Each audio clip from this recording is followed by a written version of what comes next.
तो last episode में देखा था हॉर्न और जेंगाटाओ फाइट कर रहा होता है और जेंगाटाओ किसी इवल ड्रैगन कोर की मदद से अपनी ड्रैगन कोर के सारे लेवल को फोर्सफुली अनलॉक कर लिया होता है, जिसकी वजह से जेंगाटाओ बहुत ज्यादा पावरफुल हो चुका होता है और जेंगाटाओ बहुत ज्यादा पिटने के बाद उसे ग्राउंड पे गिरा देता है। उसके बाद फिर से हॉर्न के पास आके अपनी ड्रैगन कोर की मदद से हॉर्न के छाती पर बहुत सारे किक मारने लगता है, जिससे हॉर्न के मुंह से भी ब्लड निकलने लगता है और हॉर्न बहुत ज्यादा जख्मी हो जाता है, जो देख के जेंगाटाओ हंसते हुए कहता है, आज के दिन तुम्हारे साथ जो भी कुछ हो रहा है ये सभी गलती तुम्हारी है। तुम बस एक मोटा लोग एक ड्रैगन किंग की दामाद बनना चाहते थे, तुम जी के साथ शादी करना चाहते थे, तुम बस एक छोटा सा इंसानी कचरे होके एक प्रिंसेस के साथ शादी करना चाहते थे, इसलिए तुम इसे डिजर्व करते हो। और हॉर्न को किक मारते हुए साइड में कर देता है। उसी वक्त जी भी भागते हुए हॉर्न के पास आ जाता है और उसे गोद में उठा लेता है, फिर रोते हुए कहता है, हॉर्न क्या तुम ठीक हो? जल्दी से अपनी आंखें खोलो, तुम ऐसे कैसे मर सकते हो? तुमने मुझे अपने ऊपर यकीन रखने को कहा था कि तुम इस फाइट को नहीं हारोगे, तुम इस फाइट को जीतोगे, तो फिर तुम अपनी बात से कैसे मुकर सकते हो? तुम इसे कैसे मर सकते हो? उसी वक्त दिखाया जाता है हॉर्न के बॉडी के अंदर जी की ड्रैगन कोर को जो चमक रहा होता है, जिसे देख के जी कहता है,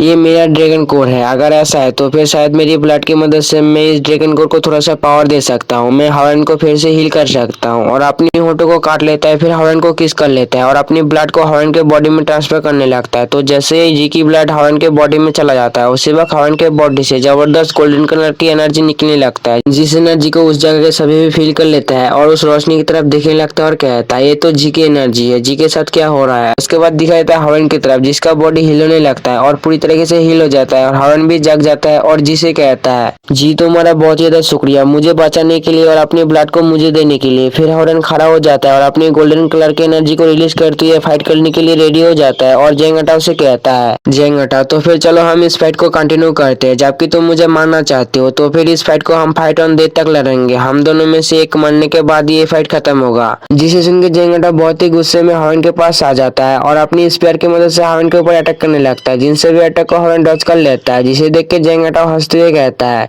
क्या तुम बस इतना ही कर सकते हो? तुम ड्रैगन ब्लड ऑब्जर्व करने के बाद ही तुम सिर्फ मेरे अटैक को डॉज कर रहे हो, क्या तुम मुझसे बैकफाइट नहीं कर सकते हो? ये तो बहुत ही बुरा है, लेकिन तुम मेरे अटैक को भी डॉज नहीं कर पाओगे। और अपनी स्पीयर को सेंटर से दो हिस्सा करने के बाद हॉर्न के ऊपर अटैक कर देता है, जिनमें से एक अटैक को हॉर्न अपनी लाइटनिंग शॉट की मदद से रोक देता है, लेकिन दूसरा हॉर्न के बॉडी के साथ टकरा जाता है और जेंगाटाओ और भी ज्यादा फोर्स की मदद से हॉर्न के ऊपर उससे स्लैश मार देता है। लेकिन वो सामने की तरफ देख के बहुत ज्यादा हैरान हो जाता है, क्योंकि सामने हॉर्न नहीं होता है। उसी वक्त जेंगाटाओ के पीछे हॉर्न अपनी बहुत सारे स्पिरिचुअल शॉट बना के जेंगाटाओ के ऊपर अटैक करने के लिए आने लगता है, जिसे जेंगाटाओ भी देख लेता है और उसे कहता है, ये बेकार है, मुझे तुम्हारी हर एक मूव के बारे में पता है, तुम किस तरीके से फाइट करते हो। उसी वक्त हॉर्न जेंगाटाओ के ऊपर अपनी लाइटनिंग शॉट से अटैक कर देता है, जिस अटैक को जेंगाटाओ अपनी स्पीयर के दोनों हिस्से से ब्लॉक कर लेता है। लेकिन उसी वक्त हॉर्न के स्पिरिचुअल शॉट जेंगाटाओ के ऊपर आके गिरता है। उसके बाद धुआटने के बाद दिखा जाता है जेंगाटाओ को, जो थोड़ा सा इंजर्ड हो चुका होता है। उसी वक्त हॉर्न आगे बढ़ के जेंगाटाओ के मुंह पे एक जबरदस्त पांच दे के मारता है, जिससे जेंगाटाओ बहुत ही दूर पीछे जाके गिरता है और बहुत ही गुस्से में हॉर्न को कहता है, ऐसा कैसे हो सकता है? तुम्हारी पावर इतना ज्यादा कैसे बढ़ सकता है? तुम जैसे कचरा मेरे जैसे प्रिंस से ज्यादा स्ट्रॉन्ग कैसे हो सकता है? मैं इसे बिल्कुल भी नहीं मानूंगा, मुझे तुम्हें किसी भी हालत में हराना है, मैं तुमसे नहीं हारूंगा, बिल्कुल भी नहीं। आज के दिन अगर एक करते हुए मुझे मारना भी पड़े तो फिर मैं तुम्हें अपने साथ ही मार दूंगा। और अपनी ब्लैक एनर्जी को रिलीज करने लगता है, जो देख के जी हॉर्न को कहता है, हॉर्न तुम अपना ख्याल रखना, ये इविल एनर्जी बहुत ज्यादा पावरफुल है, तुम उसके करीब मत जाना। तो हॉर्न भी जेंगाटाओ की तरफ दिख रहा होता है, जिस जगह पर जेंगाटाओ सारे के सारे ब्लैक एनर्जी को अपने बाजुओं के ऊपर और अपने पैरों में ऑब्जर्व कर लेता है, जिससे जेंगाटाओ का बॉडी बहुत ज्यादा पावरफुल हो जाता है और बहुत ही स्पीड में हॉर्न के ऊपर अटैक कर देता है और उसे कहता है, कमीने हॉर्न तुमने मुझे ये करने के लिए मजबूर करे हो, इसलिए तुम हेल में जाओ। हॉर्न भी जल्दी से उस अटैक को डॉज कर लेता है, लेकिन जेंगाटाओ फिर से हॉर्न के ऊपर अटैक कर देता है। इस अटैक को हॉर्न अपनी लाइटनिंग शॉट से ब्लॉक कर लेता है और चिल्लाते हुए उसे कहता है, जेंगाटाओ तुम जो भी करने की कोशिश कर रहे हो उसे तुम रोक दो। अगर तुम ऐसे ही अपनी पावर को बढ़ाने के लिए अपने ऊपर इतना ज्यादा जोर डालते रहते हो तो फिर एक टाइम ऐसा आएगा जब तुम्हारे ड्रैगन कोर इसे हैंडल नहीं कर पाएगा और तुम्हारे ड्रैगन कोर तोड़ जाएगा, इसके साथ तुम भी मारे जाओगे। लेकिन जेंगाटाओ हॉर्न के किसी भी बात को नहीं सुनता है और उसके ऊपर अटैक कर देता है और कहता है, क्या तुम मुझसे दया की भीख मांग रही हो? लेकिन ये बहुत ज्यादा देर हो चुका है, अभी के लिए तुम मरने वाले हो। हॉर्न उसके अटैक को ब्लॉक कर लेता है और उसे कहता है, मैं तुमसे दया की भीख नहीं मांग रहा था, मैं तुम्हें इस एविल एनर्जी से बचाने की कोशिश कर रहा हूँ। ये इवल ड्रैगन कोर तुम्हारी दिमाग में धीरे धीरे कंट्रोल कर रहा है जिसकी वजह से तुम अपनी होश खो रहे हो।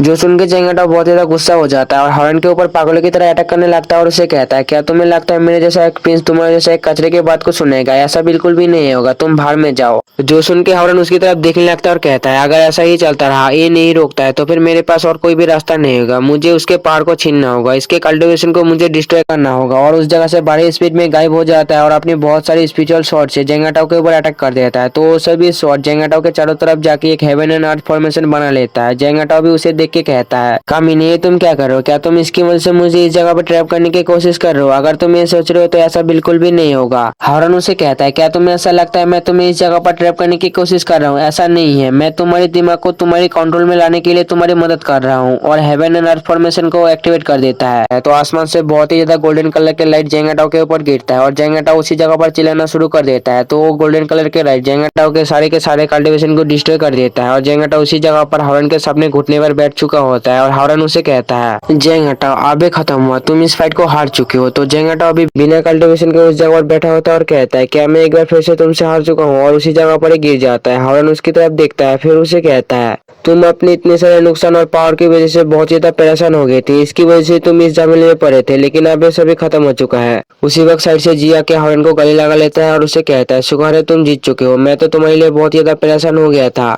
हॉर्न उसे कहता है, इन सब के लिए तो मुझे तुम्हें शुक्रिया कहना चाहिए। अगर तुमने मुझे उस टाइम पर अपनी ब्लड नहीं दिया होता तो अब तक ये तो मुझे मार चुका होता। जो सुन के जी भी बहुत ज्यादा शर्माने लगता है। फिर हॉर्न से कहता है, हॉर्न तुम जल्दी से मिस्सू के पास चला जाओ और उसकी मदद करो। मिस्सू अभी भी पूरी तरीके से रिकवर नहीं हुआ है, वो अभी भी बहुत ही कमजोर है। उसके बाद दिखाया था मिस्सू और जेंकिया की फाइट की तरफ, जिस जगह पर फाइट करने की वजह से मिस्सू का हालत बहुत ज्यादा खराब हो चुका होता है। और जेंकिया मिस्सू से कहता है, मुझे बिल्कुल भी उम्मीद नहीं थी, तुम एक इंस्पेक्टर हो के इतने ज्यादा कमजोर हो गए। शायद तुम मुझे बहुत ज्यादा कम समझ रहे हो, इसकी वजह से तुम अपना पूरी ताकत का इस्तेमाल नहीं कर रहे हो। लेकिन जो भी हो, अब ये गेम खत्म हुआ है, अब तुम इसी जगह पर ही मरने वाले हो। और छलांग लगा के मिस्सू के ऊपर अटैक करने के लिए आने लगता है। उसी वक्त उन दोनों के बीच में बहुत ही स्पीड में हॉर्न आके जेंगाटाओ के अटैक को रोक देता है। मिस्सू हॉर्न को उस जगह पर देख के कहता है, हॉर्न क्या तुम ठीक हो? और क्या तुमने जी को बचा लिया है? और जेंगाटाओ कहाँ पर है? हॉर्न उसे कहता है, मिस्सू तुम्हें उसके बारे में चिंता करने की कोई भी जरूरत नहीं है, जी बिल्कुल ठीक है और मुझे माफ कर देना इस जगह पर देर से आने के लिए। तो जेंकिया हॉर्न से दूर हट जाता है और उसे कहता है, मैंने बिल्कुल भी नहीं सोचा था तुम ड्रैगन ब्लड ऑब्जर्व करने के बाद अपने पावर को फोर्सिबली इतना ज्यादा इंप्रूव कर लोगे। लेकिन तुम अभी भी मुश्किल से अपने कल्टीवेशन के 6th realm पर पहुंचे हो, तुम अभी मुझसे बहुत ज्यादा कमजोर हो। और इसी जगह पर एपिसोड एंड होता है।